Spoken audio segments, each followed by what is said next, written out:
A mighty army came with elephants to destroy the Kaaba and erase the name of Allah, but they forgot.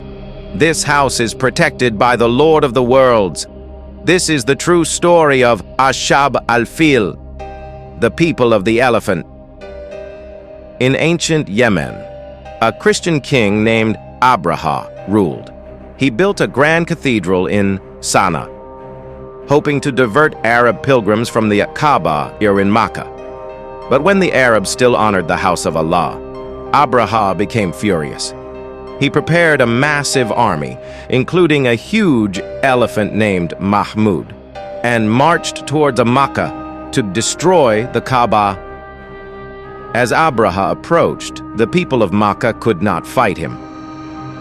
Abdul Muttalib, the grandfather of Prophet Muhammad, said with full trust, "I am the owner of my camels. The Kaaba has its own Lord who will protect it."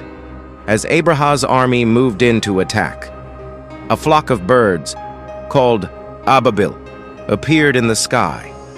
Each bird carried 3 stones of burning clay, one in the beak and one in each claw. The stones pierced through flesh and armor.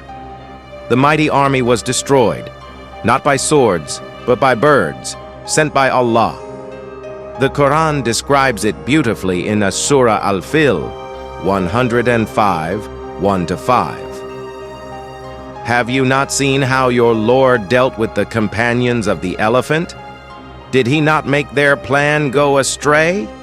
And sent against them birds in flocks, striking them with stones of hard clay, and made them like eaten straw. This miracle happened in the same year the Prophet Muhammad, peace be upon him, was born. It was a sign Allah himself protects what is sacred. Power means nothing before Allah. Faith, trust, and truth, these are what protect. The people of the elephant remind us, you can't fight what Allah protects.